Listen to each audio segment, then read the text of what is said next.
ಏನಿವತ್ತಿನ ದಿನ ಅಧ್ಯಕ್ಷರ ವಿರುದ್ಧವಾಗಿ ಕಂಪ್ಲೇಂಟ್ ಕೊಡಬೇಕು ಅಂತ ಈಗಾಗಲೇ ಓಡಾಡಿ ಕಂಪ್ಲೇಂಟ್ ಲಾಡ್ಜನ್ನು ಮಾಡಿದ್ದೀರಾ, ಏನು ಹೇಳ್ತಾ ಇದ್ದಾರೆ ಅಧಿಕಾರಿಗಳು? ಅಧಿಕಾರಿಗಳು ಅವರ ಅಧಿಕಾರನ ದುರುಪಯೋಗ ಮಾಡಿಕೊಂಡು ಅಮಾಯಕರ ಬಡವ್ರನ್ನ ಹೊರಗಡೆ ಹಾಕಿದ್ದಾರೆ. ಏಕಾಏಕಿ ನಿನ್ನೆ ಸ್ಟೇಷನ್ ಹತ್ರ ಕಂಪ್ಲೇಂಟ್ ಆಗಿದೆ ಬನ್ನಿ ಅಂತ ಕರೆದು ಇವ್ರು ಸ್ಟೇಷನ್ ಹತ್ರ ಹೋಗಿ ಬರೋಕ್ಕಿಂತ ಮುಂಚೆ ಎಲ್ಲ 7 ಮೆಂಬರ್ ಸೇರಿ 7 ಮೆಂಬರ್ ಸೇರಿ ಜಮುನಾ ಅವರ ಅಧ್ಯಕ್ಷತೆಯಲ್ಲಿ PDO ಅವರ ಬೇಜವಾಬ್ದಾರಿತನದಿಂದ ಇದು ದುರುಪಯೋಗ ಆಗಿ ಅವ್ರ ಅಧಿಕಾರನ ಮಿಸ್ಯೂಸ್ ಮಾಡಿಕೊಂಡು ಇವ್ರ ಸಾಮಾನ ಹೊರಗಡೆ ಹಾಕಿ ಇವ್ರ ಮೇಕ ಕಳವಾಗಿದೆ, ಇವ್ರದ್ದು ಒಡವೆ ಕಳವಾಗಿದೆ, 20,000 ಅಮೌಂಟ್ ಇಟ್ಟಿದ್ರಂತೆ, ಅದು ಕಳ್ತನ ಆಗಿದೆ. ಕೋರ್ಟಲ್ಲಿ ಕೇಸ್ ನಡೀತಾ ಇದೆ, ಕೋರ್ಟಿಂದ ಕೇಸ್ ಹಾಕಿದ್ದಾರೆ. ಈ ಕೋರ್ಟ್ ಕೇಸಿಗೂ ರೆಸ್ಪಾನ್ಸ್ ಮಾಡಿಲ್ಲ. ಮತ್ತು ಡಿ ಸಿ ಆಫೀಸಿಂದ ಇವ್ರಿಗೆ ನೋಟಿಸ್, DC ಆಫೀಸಲ್ಲಿ ಕಾಯಂ ನಿವೇಶನ ಮಾಡಿಕೊಡಿ ಅಂತ ಹೇಳಿ ಇವರು ಅರ್ಜಿ ಕೊಟ್ಕೊಂಡಿದ್ದಾರೆ. ಆ ಅರ್ಜಿಗೂ ಕೂಡ ರೆಸ್ಪಾನ್ಸ್ ಮಾಡಿಲ್ಲ. ಒಂದು ಪಂಚಾಯಿತಿಯಿಂದ ಏನಿರೋದು ಸ್ಟೇಟ್ಮೆಂಟ್ ಕೊಡಿ, ಹೇಳಿಕೆ ಕೊಡಿ ಅಂತ ಹೇಳಿ ಅದು ಕೂಡ ಕೊಟ್ಟಿದ್ದಾರೆ. ಅದಕ್ಕೂ ಏನೂ ರೆಸ್ಪಾನ್ಸ್ ಮಾಡಿಲ್ಲ. ತಹಸೀಲ್ದಾರ್ ಕಡೆಯಿಂದನೂ ಬಂದಿದೆ, ಅದಕ್ಕೂ ರೆಸ್ಪಾನ್ಸ್ ಮಾಡ್ತಾ ಇಲ್ಲ. CO ಗೂ ಕೊಟ್ಟಿದ್ದಾರೆ, EOಗೂ ಕೊಟ್ಟಿದ್ದಾರೆ. ಎಲ್ಲ ಅಧಿಕಾರಿಗಳಿಗೂ ಇವರು ಕಾಯಂ ನಿವೇಶನ ಮಾಡಿಕೊಡಿ ಅಂತ ಹೇಳಿ ಅರ್ಜಿ ಹಾಕ್ಕೊಂಡವ್ರೆ. ಕೋರ್ಟಲ್ಲಿ ಕೇಸು ಕೂಡ ನಡೀತಾ ಇದೆ. ಆದರೂ ಕೂಡ ಕಾನೂನನ್ನ ಉಲ್ಲಂಘನೆ ಮಾಡಿ ಇವರಿಗೆ ಏಕಾಏಕಿ ಮನೆಯಿಂದ ಹೊರಗಡೆ ಅಟ್ಟಿದ್ದಾರೆ ಸರ್. ನಿನ್ನೆ ನೈಟಲ್ಲಿ ನಾವು ಇವಾಗ ಬೆಳಿಗ್ಗೆ ಹೋಗಿ ಸ್ಟೇಷನಲ್ಲಿ ಕಂಪ್ಲೇಂಟ್ ಕೊಡೋಕೆ ಹೋಗಿದ್ವಿ. PDO ಅವ್ರು ಬರಲಿ ಅಂತ ಹೇಳಿ ನಮ್ಮ ಕಂಪ್ಲೇಂಟ್ ಕೂಡ ಇನ್ನೂ ತಗೊಂಡಿಲ್ಲ, ಫೈಲ್ ಮಾಡಿಲ್ಲ. ನಿನ್ನೆಯಿಂದ ಕಂಪ್ಲೇಂಟಿಗೆ ನಾವು ಅಲಿತಾ ಇದ್ದೀವಿ. ಕಂಪ್ಲೇಂಟು ಕೂಡ ಇನ್ನೂ ಫೈಲ್ ಆಗಿಲ್ಲ. ಅವ್ರು PDO ಅವ್ರು ಬರಲಿ, ಅವ್ರದ್ದು ಸ್ಟೇಟ್ಮೆಂಟ್ ತಗೊಂಡು ಇವಾಗ ಅನ್ಯಾಯ ಆಗಿರೋದು ನಮ್ಮ ಜೊತೆ ನ್ಯಾಯ ಕೇಳೋಕೆ ಹೋಗಿ ನಮಗೆ ನ್ಯಾಯ ಕೊಡಿ ಅಂದರೆ ನ್ಯಾಯ ಕೊಡ್ತಾ ಇಲ್ಲ. ಅವರು ನಮ್ಮ ಹೇಳಿಕೆನೂ ತಗೊಂಡಿಲ್ಲ, ಇಟ್ಕೊಂಡಿದ್ದಾರೆ ಕಂಪ್ಲೇಂಟ್ ಮಾಡ್ತೀವಿ ಅಂತ ಹೇಳ್ಬಿಟ್ಟು. ಇನ್ನು ಕಂಪ್ಲೇಂಟ್ ಏನೂ ಆಗಿಲ್ಲ. ಇವಾಗ 112 ಕಾಲ್ ಮಾಡಿದ್ವಿ. ಅವ್ರು ಬಂದು ಆಪೋಸಿಷನ್ ಕಡೆಯಿಂದನೂ ಒಂದು ಬೀಗ ಹಾಕಿಸಿ, ನಮ್ಮ ಕಡೆಯಿಂದನೂ ಒಂದು ಬೀಗ ಹಾಕಿಸಿ, ಇಬ್ಬರು ಪಾರ್ಟಿಗೂ ಸ್ಟೇಷನ್ ಹತ್ರ ಹೋಗಿ ಅಂತ ಹೇಳೋರೆ. ನಾವು ಹೋಗ್ತೀವಿ 5 ಗಂಟೆಗೆ ಸರ್. ನಮಗೆ ಏನೆಲ್ಲ ಸಮಸ್ಯೆ ಇಲ್ಲ ಮೇಡಮ್. ನಾನು ಇರಲಿಲ್ಲ, ನಿನ್ನೆ ಬಂದು 1 ಗಂಟೆಗೆ ಗಲಾಟೆ ಮಾಡಿದ್ರು. ಬೆಳಗ್ಗೆಯಿಂದ ಸಂಜೆವರೆಗೂ ಬಾಕ್ಲಲ್ಲೇ ಕುತ್ಕೊಂಡಿದ್ಲ ಅಮ್ಮ. ಬಾಕ್ಲಲ್ಲೇ ಇವಾಗ ನಮ್ಮ ಮನೇಲಿ ಇರೋ ಅಮ್ಮ ಸವಿತಮ್ಮ ಬಾಕ್ಲಲ್ಲೇ. ಸವಿತಮ್ಮ ನಮಗೂ ಅವ್ರಿಗೂ ಸಂಬಂಧ ಇಲ್ಲ. ಅವ್ರು ಬೇರೆ, ನಾವು ಬೇರೆ. ನಂದು ಮನೆ ಬಿಡು ಅಂತೇಳಿ ಇವ್ರು ಮಾತು ಕಟ್ಕೊಂಡು ಅವಳು ಮನೆ ಸೇಲ್ ಮಾಡಿದ್ದಾಳೆ ಬೇರೆಯವ್ರಿಗೆ. ನಂದು ಮನೆ ಬಿಡು ಅಂತೇಳಿ ಮುಂದೆ ಮನೆ ಅವಳದು, ಹಿಂದೆ ಮನೆ ನಂದು. ಅದಕ್ಕೋಸ್ಕರ ಬಂದು ಮನೆ ಬಿಡು ಅಂತ ಜಗಳ ಮಾಡ್ತಾ ಇದ್ಲು. ನಾನೇನು ಮಾಡಿದೆ, ಸ್ಟೇಷನ್ಗೆ ಫೋನ್ ಮಾಡಿದೆ, 112 ಫೋನ್ ಮಾಡಿದೆ. ಅವ್ರು ಬಂದು ಹಿಂಗೇನೆ ಗಲಾಟೆ ಮಾಡಿ ಇಬ್ಬರು ಸ್ಟೇಷನ್ ಹತ್ರ ಬರ್ರಿ ಅಂತ ಹೋದ್ರು. ಸರಿ, ಅವರು ಇದಿತ್ತು, ಟಾಟಾ ಸುಮಾ ಇದು ಎಲ್ಲ ಇತ್ತು, ಕಾರು ಅವ್ರು ಹೊರಟೋದ್ರು. ನಾನು ಅಲ್ಲಿಂದ ನಡ್ಕೊಂಡು ಬಂದು ಇಲ್ಲಿಗೆ ಬರಬೇಕು. ಇಲ್ಲಿಗೆ ಬಂದು ಬಸ್ ಕಾಯ್ದು ಹೋಗ್ಬೇಕು. ನಾನು ಹೋಗಿ ಬರೋ ಅಷ್ಟರಲ್ಲಿ ಮನೆ ಸಾಮಾನೆಲ್ಲ ಪಂಚಾಯತಿಯವರೆಲ್ಲ ಬಂದು, ಜಮುನಾ ರೆಡ್ಡಿ ತಿರ್ಗಾ ಯಾರ್ಯಾರೋ 4-5 ಜನ ಬಂದು ಅಲ್ಲೇ ಇದೆ ನೋಡಿ ಹೆಸರು, ಅವ್ರ ಹೆಸರುಗಳೆಲ್ಲ ಬರಲ್ಲ, ಎಲ್ಲ ತೆಗ್ದು ಈಚೆ ಹಾಕ್ಬಿಟ್ಟು ಬೀಗ ಹಾಕೊಂಡಿದ್ದಾರೆ. ನಾನು ತಿರ್ಗಾ ಹೋಗಿ ಕೇಳಕ್ಕೆ ಹೋಗಿದ್ದಕ್ಕೆ ನಾನು ಒಡೆಯಕ್ಕೆ ಬಂದರು. ಅಷ್ಟು ಜನನು ಒಡೆಯಕ್ಕೆ ಬರ್ತಾರೆ ಅಂದ್ಬಿಟ್ಟು ಕುಟುಂಬದಲ್ಲಿ ಬೇರೆ ಯಾರು ನಿಮಗೆ ಯಾರು ಸಪೋರ್ಟ್ ಮಾಡಲ್ಲ. ನಾನು ಇರೋದೇ ಒಬ್ಬಳು ಮೇಡಮ್. ಇಷ್ಟೊಂದು ಹಿಂಸೆ ಕೊಡ್ತಾ ಇದ್ದಾರೆ. ನಾನು ಇವಾಗ ಯಾರನ್ನ ಕೇಳೋದು? ಅಲ್ಲೂ ಆದರೆ ಕಂಪ್ಲೇಂಟ್ ತಗೊಳಲ್ಲ. ಅವರು ದುಡ್ಡದೆ, ಅವ್ರಿಗೆ ನಾವು ಓಟ್ ಹಾಕಿ ಗೆಲ್ಸ್ಬೇಕಾದ್ರೆ ಅವ್ರು ನಮ್ಮ ಕಾಲು ಹಿಡಿತಾರೆ. ಇವಾಗ ನಾವು ಅವ್ರ ಕಾಲು ಹಿಡಿಯೋಕೆ ಆಗ್ತಾ ಇಲ್ಲ. ಅಷ್ಟು ಇದು ಮಾಡಿ ಜಮುನಾ ರೆಡ್ಡಿ ಆಯಾ ಮುಂದೆ ಮನೆ ಬಿಟ್ಟು ಕೊಡ್ರಿ ಅಂತ ಫೋನಲ್ಲಿ ಹೇಳ್ತಾ ಇದ್ದಾರೆ. ಇವಾಗ ಪೊಲೀಸರು ಬಂದರೆ ಓಟ್ ಹಾಕಿ ಗೆಲ್ಸಕ್ಕೆ ನಾವು ಬೇಕು. ಇವಾಗ ನಮ್ಗೊಂದು ಸಹಾಯ ಮಾಡೋಕ್ಕಾಗಲ್ವ ಅವರು? ಇನ್ನೆಂಥ ಜನಗಳು ಇರ್ಬೇಕು ಮೇಡಮ್ ಇವರು? ಅಧ್ಯಕ್ಷರೇ ಈಗ ಅವ್ರ ಪರವಾಗಿ ಎಲ್ಲರೂ ಪೊಲೀಸರು, ಅಧ್ಯಕ್ಷರು ನಡೀತಾ ಇದೆ, ಅದ್ರ ವಿರುದ್ಧವಾಗಿ ಯಾರು ತಗೊಂತ ಇಲ್ಲ. ಎಲ್ಲ ಅವ್ರ ಪರವಾಗಿ ಇದ್ದಾರೆ. ನನ್ನ ಪರವಾಗಿ ಯಾರು ಮಾತಾಡ್ತಾನಿಲ್ಲ, ಯಾರು ಇಲ್ಲ. ಇವಾಗ ನಾನು ಏನ್ ಇವಾಗ ಹೇಳಿದ್ದಾರೆ, ಇಬ್ರಿಗೂ ಹೇಳಿದ್ರು. ಇನ್ನೂ ಯಾರು ಹೋಗಿಲ್ಲ, ಅವ್ರು ಇವಾಗ ಹೋಗ್ತಾ ಇದ್ದಾರೆ, ನಾವು ಇವಾಗ ಹೋಗ್ತಾ ಇದ್ದೀವಿ.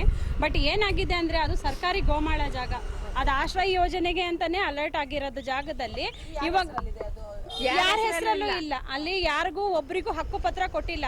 ಆದ್ರೆ ಅವ್ರು ಏನ್ ಹೇಳ್ತಾ ಇದ್ದಾರೆ, ನಾವ್ ಇವರಿಗೆ ಭೋಗ್ಯ ಮಾಡ್ಕೊಟ್ಟಿದೀವಿ ಅಂತ ಹೇಳ್ತಾರೆ. ಸರ್ಕಾರಿ ಜಾಗನ ಭೋಗ್ಯ ಮಾಡಕ್ಕೆ ಅಧಿಕಾರ ಏನಿದೆ? ದಾಖಲೆ ಏನಿಲ್ಲ. ಅವ್ರೇನೋ ಒಂದು ಅಗ್ರಿಮೆಂಟ್ ಮಾಡ್ಕೊಂಡವ್ರೆ. ಬಟ್ ಸರ್ಕಾರಿ ಜಾಗ ಅವರಿಗೆ ಅಲರ್ಟ್ ಆಗಿಲ್ಲ ಇನ್ನೂವೆ.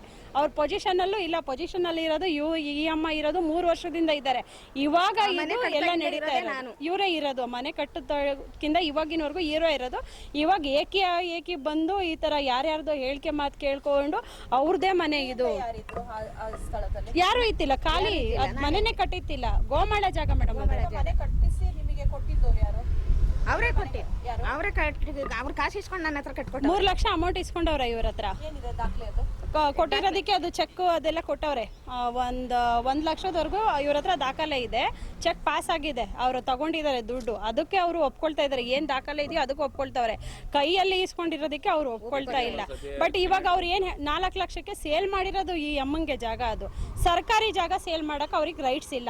ಫಸ್ಟ್ ಆಫ್ ಆಲ್ ಅವರಿಗೆ ಅಲ್ಲಿ ಇರೋ ಅಷ್ಟು ದಿನ ಇರ್ಬೋದು ಅಷ್ಟೇ, ಯಾಕಂದ್ರೆ ಅವರಿಗೂ ಹಕ್ಕುಪತ್ರ ಏನು ವಿತರಣೆ ಆಗಿಲ್ಲ. 5 ಜನಕ್ಕೆ ಸೇಲ್ ಮಾಡಿರೋದವ್ರು. ಆ ರೆಕಾರ್ಡ್ ಎಲ್ಲ ನನ್ನ ಹತ್ರ ಇದೆ. ಅಕಸ್ಮಾತ್ ಆತರ ಕಟ್ಟಿ ಅವ್ರದಾಗಿದ್ರೆ ಬಂದಿರ್ಬೋಯ್ತಲ್ಲ, 3 ವರ್ಷದಿಂದ ಎಲ್ಲೋ ಇದ್ರು ಅವ್ರು. ಅದೇ ನಾವು ಪ್ರಶ್ನೆ ಮಾಡ್ತಾ ಇರೋದು ಸರ್. 23 ಜನ ಇವ್ರ ಮೇಲೆ ಇದು ಮಾಡಬೇಕು. ಇದೀವಿ, ಸಾಕ್ಷಿಯಾಗಿ ನೋಡಿದೀವಿ. ನಾವೇನು ಇವತ್ತವರೆಗೂ ಅವ್ರ ಹತ್ರ 10 ರೂಪಾಯಿ ಕಾಸ್ಟ್ ಹಾಚಿಲ್ಲ, ನಮ್ಮಿಂದ ಅವ್ರು ಇದು ಮಾಡಿಲ್ಲ. ಇವ್ರೇನೋ ಅವಾಗ ನಮ್ಗೆ ಸತ್ಯ ಗೊತ್ತದು, ರಾಜಪ್ಪ ಅನ್ನೋರು ಯಾರೋ, ಅವ್ರಿಗೆ ಇವ್ರೇನ್ ಮಾಡವ್ರೆ, ದುಡ್ಡು ಕೊಟ್ಟವ್ರೆ 3 ಲಕ್ಷ ಮನೆ ಕೊಟ್ಕೊಡಪ್ಪ ಅಂತ. ರಾಜಪ್ಪ ಏನ್ ಮಾಡ ಮನೆ ಕಟ್ಕೊಬಿಟ್ಟವನೆ, ಕಟ್ಬಿಟ್ಟು ಆಮೇಲೆ ಸತ್ತೋಗ್ಬಿಟ್ಟ. EMI ಮಾಡೋದು ಅವಳು ಎಂತ ಸವಿತಾ ಅಂದಳು, ಬೇರೆ ಎಲ್ಲೋ ಮದುವೆ ಆಗ್ಬಿಡಲ್ಲ, 2-3 ಆಗಲ್ಲ, ಅವ್ರು ಹಣೆ ಬರ ಮೇಡಮ್ ನಮ್ಗೆ ಅಂತ. ಇವಾಗ ಬಂದು ಎಮ್ಮಂಗೆ ನಮ್ಮ ಮನೆ ಬಿಟ್ಕೊಂಡು ತೊಂದರೆ ಕೊಡ್ತಾರೆ. ಇಷ್ಟೇ ಮೇಡಮ್ ಮ್ಯಾಟ್ರ್. ಈಗ 1-2 ತಿಂಗಳ ಮುಂಚೆ ಆಗೈತೆ, ಆದ್ಮೇಲೆ ಅಮ್ಮ ಕಂಪ್ಲೇಂಟ್ ಕೊಟ್ಟೈತೆ, ಅವರು ಕೊಟ್ಟವ್ರೆ, ಲಾಯರ್ ನಿಂತ್ಕೊಂಡು ಕೇಸು ಹಾಕವ್ರೆ.